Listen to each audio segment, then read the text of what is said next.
예수님께서 부활하심으로 사탄이 가지고 있는 사망의 권세가 완전히 깨지는 그러한 역사가 일어났고, 이제 예수님께서 하신 일로 말미암아 그를 믿고 따르는 자들에게 영원한 부활의 소망을 주셨습니다.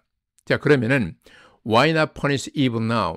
왜 당장 그 사탄의 존재, 악을 처벌하시지 않으신가 하는 질문입니다. 그런데 여기에 대해서 Matthew 13:24, 30에 이런 답변하십니다. 29절에 보면 No, he answered, because while you are pulling the wheat, you may root up the wheat with them, that both grow together until the harvest. 자, 이런 질문을 던지는 예를 드시는 거예요. 자, 농부들이 와서 밭에다 좋은 씨를 뿌렸는데 왜 갑자기 잡초가 일어나가지고 그 곡식이 자라는 것을 맞게 내버려 두십니까? 지금 우리가 뽑아버릴까요? 하니까 이 주인이 대신 이제 하나님을 예로 든 건데 하나님께서 말씀하시기를 놔두어라.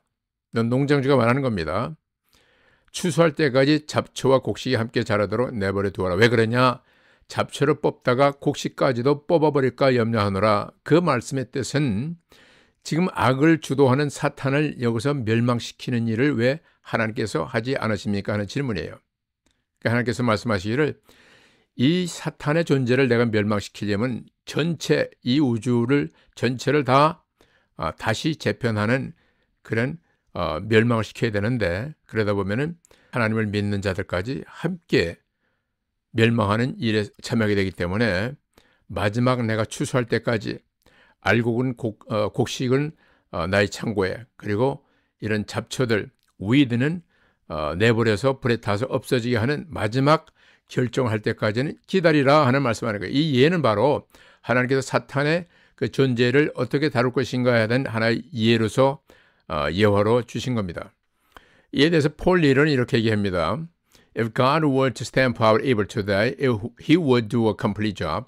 His action would have to include our lies and personal iniquities, impurities, our lack of love, and our failure to do good.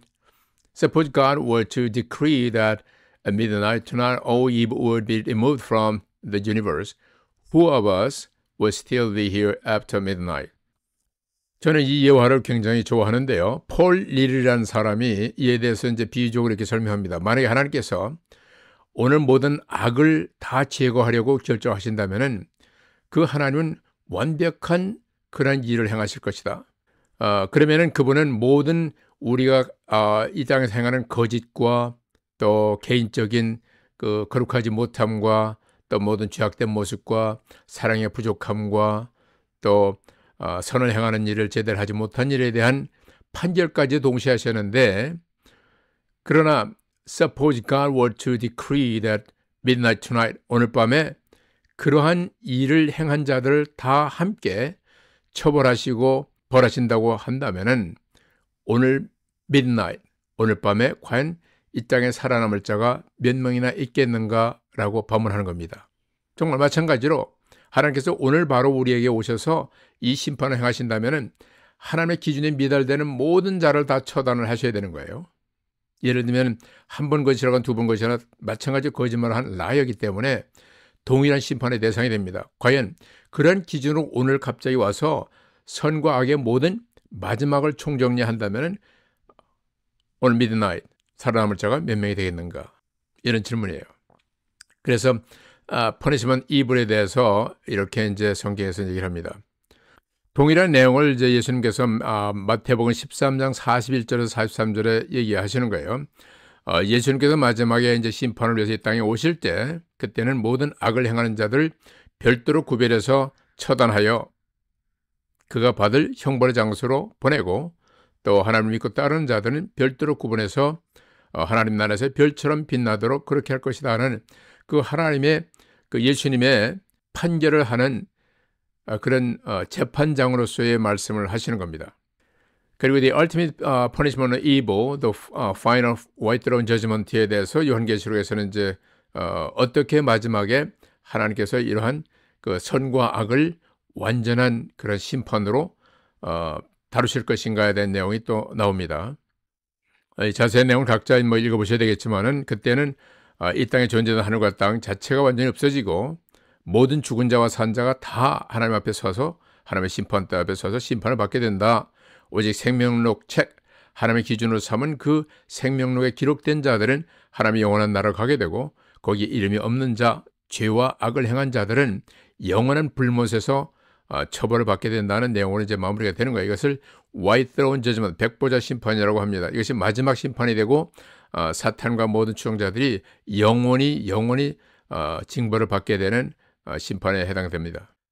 Attributes of God in dealing with sin and evil. 자, 여기에서 우리는 이 악과 또 그 죄에 대한 것을 하나님께서 어떻게 다루시는가 하는 하나님의 성품을 살펴볼 필요가 있습니다.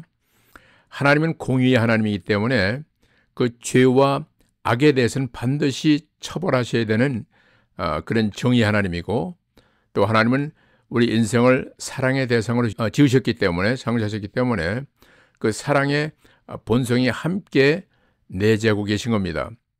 그런데 이 두 개 서로 보면은 서로가 상반되는 개념으로 보이거든요. 공의는 죄를 처벌하고 사랑은 그 죄를 용서하는 두 상반되는 개념인데, 하나님께서는 이것을 바로 십자가에서 그리스도 예수의 피로 말미암아 한 번에 해결하신, 그것이 하나님께서 이 죄와 그 악을 해결하는 하나의 방법 중에 하나로 우리는 볼 수가 있습니다. 그래서 하나님께서 가지고 계신 그런 공의와 사랑이 이 십자가에서 완성이 되는 거예요. 공의로서는 죄를 처단하시되 예수님의 어깨에다가 그 죄를 담당케 하시고, 또 그 사실을 믿는 하나님의 은혜를 믿는 자에게는 영원히 사는 죄 용서의 은혜를 주신 거예요. 이것이 바로 사랑입니다. 그 하나님의 사랑과 공의가 십자가에서 완성이 된 거예요. 하나님의 요구를 충족시켰다는 겁니다. 자, 그런데 그 다음에 오는 질문이 있습니다. 그러면은 왜 그리스도를 따르는 자들이 이 땅에서 고난을 겪게 되고 때로는 박해를 받는 그러한 트라이얼에 처하게 되는가 하는 질문입니다. 그런데 성경을 전체를 우리가 읽어야지 하나님의 그 경륜을 이해를 좀 할 수가 있는데, 아담과 이브가 사탄의 유혹을 받아서 죄와 사망의 법이 이 땅에 들어오게 되고 나서 사탄은 합법적으로 아담과 이브가 가졌던 이 땅에 대한 모든 권한을 대신 차지하게 된 겁니다.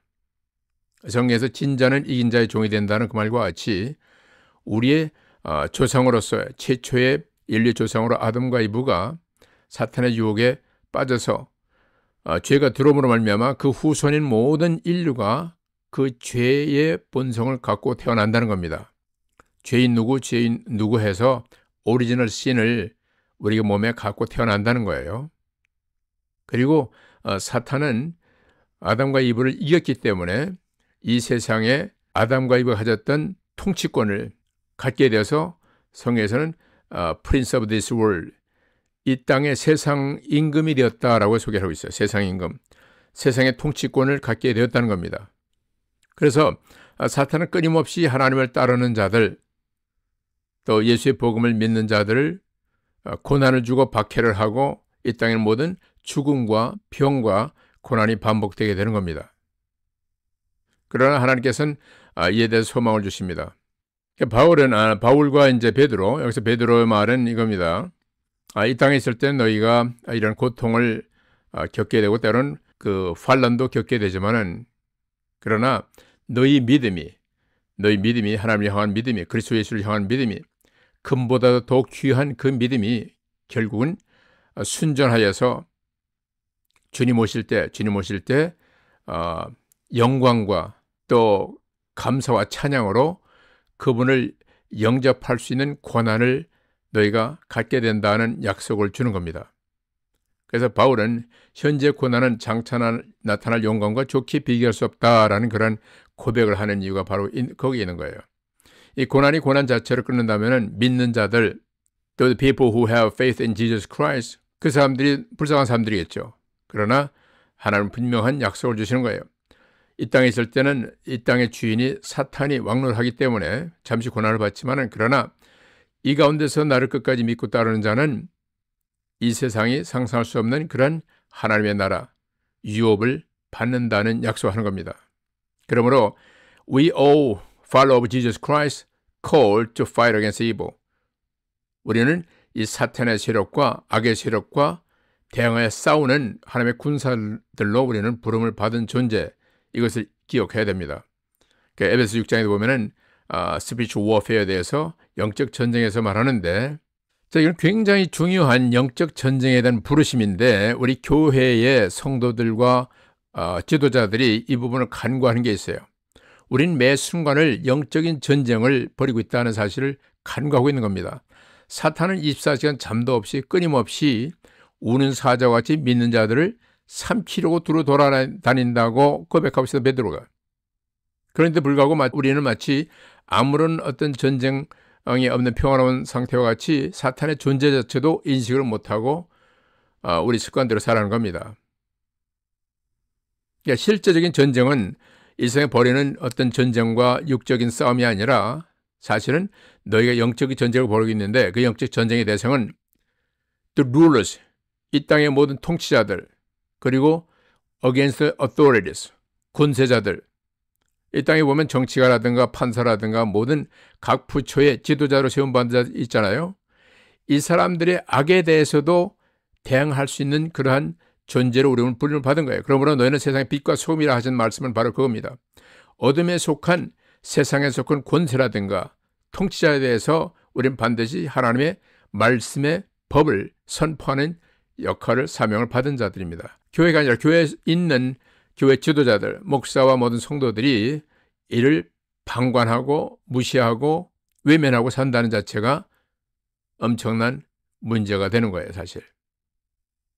And against the power of this dark world, 이 땅의 어둠의 세력들, 어둠의 권세들, 우리 주변에 둘러본 수없이 많이 있죠.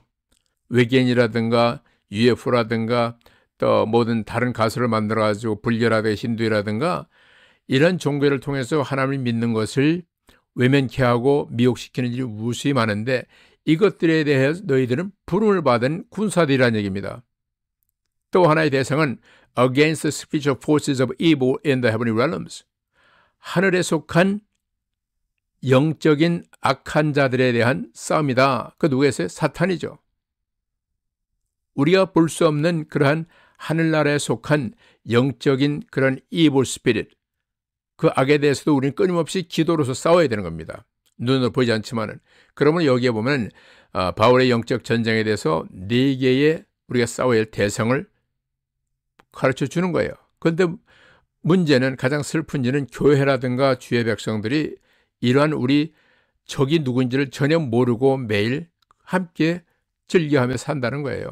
슬픈 일이에요. 그러므로 수많은 사람들이 마귀의 유혹에 넘어가는 겁니다. 이거 대응해서 교회는 마땅히 선포해야 될 하나님의 메시지를 선포해야 된다는 것, 이것이 바로 영적인 전쟁입니다. 또한은 하늘나라에 있는 사탄의 존재에 대해서 기도로서 무장해서 싸워야 되는 것, 이것이 하나님께서 우리를 부르시는 영적 전쟁에 대한 우리의 대상입니다. 이걸 분명히 우리는 깨달을 필요가 있어요. 더욱이 마지막 시대를 사는 하나님의 사람들은 여기 눈을 떠서 우리가 싸워야 할 대상이 누구인지를 분명하게 파악을 해야 되는 겁니다.